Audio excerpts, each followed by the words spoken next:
ইংৰাজী নৱবৰ্ষৰ প্ৰথম দিন সোমবাৰ ৰাজ্যৰ ভিন্ন স্থানৰ পৰা তীৰ্থযাত্ৰীসকল আহি বটদ্ৰৱা থানত আহি উপস্থিত হৈ শৰাই শলিতা আগবঢ়ায়।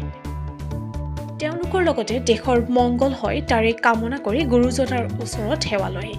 তাৰ লগতে পৰিয়ালসহ লগতে আহি ঐতিহাসিক আকাশী গংগাৰ পাৰত থকা বনভোজস্থলীসমূহ ভৰি পৰিছে বনভোজৰ দলেৰে। অনুৰূপ দৃশ্য দেখা গ'ল বটদ্ৰৱা আকাশী গংগা পাৰত। আকাশী গংগাৰ বাকৰিটো দেখা গ'ল অসমৰ ভিন্ন প্ৰান্তৰ বনভোজৰ দলেৰে। বিভিন্ন ঘাট প্ৰতিঘাটৰ মাজেৰে পুৰণি বৰ্ষটোক পাৰ কৰি নতুন বৰ্ষটোক আদৰি আয়োজন কৰিছে বিভিন্ন ব্যঞ্জনেৰে এসাঁজ।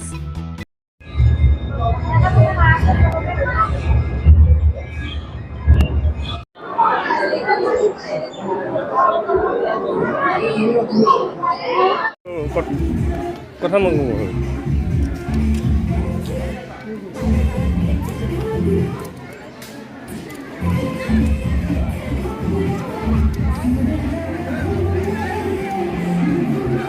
সৰ্বকালৰ সৰ্বশ্ৰেষ্ঠ গুৰু অসমীয়া জাতিৰ হৃদয়ৰ স্পন্দন এই গুৰুজনাৰ জন্মস্থলী শ্ৰী শ্ৰী বটদ্ৰৱা থানত আজি ইংৰাজী নৱবৰ্ষৰ পহিলা দিনত সকলো তীৰ্থযাত্ৰী এই পবিত্ৰ ধামলৈ আহিছে আৰু বন্তি প্ৰজ্বলন কৰিছে, শৰাই শলিতা আগবঢ়াইছে, সেৱা লৈছে। আজি এই পবিত্ৰ দিনৰ পবিত্ৰখনৰ পবিত্ৰ মুহূৰ্তত সকলো তীৰ্থযাত্ৰীলৈ আমি বটদ্ৰৱাবাসী হিচাপে আমি তেখেতসকললৈ আন্তৰিক শুভেচ্ছা জ্ঞাপন কৰিছোঁ। ভগৱানে সকলোৰে স্বাস্থ্য অটুট ৰাখক, মিলাপ্ৰীতিত থাকক আৰু এখন সুন্দৰ সবল অসম গঢ়ি উঠক আৰু তথা পৃথিৱী তথা ভাৰতবৰ্ষই এটা সুন্দৰ সবল পৰিৱেশ গঢ়ি উঠক। আচলতে আজি ইংৰাজী নৱবৰ্ষৰ আমি প্ৰথম দিনটিত আজি গুৰুজনাৰ এই থলীত আমি আহি সেৱাভাগ লৈছোঁ।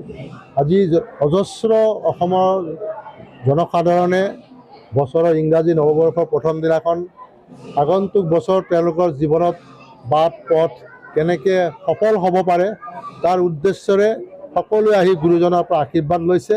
মই বিশ্বাস কৰোঁ আজি নতুন বছৰে যিসকল তীৰ্থযাত্ৰীয়ে গুৰুজনাৰ আশীৰ্বাদ লয় তেওঁলোকে নিশ্চয় আগন্তুক দিনত তেওঁলোকৰ নিজৰ নিজৰ জীৱনশৈলীৰ লগতে নিজৰ জীৱনৰ যি মনোভাৱ, যি আশা আকাংক্ষা সকলো পূৰণ হ'ব বুলি বিশ্বাস আমাৰো আছে আৰু সকলোৰে থাকিব বুলি মই অনুৰোধ ৰাখিছোঁ।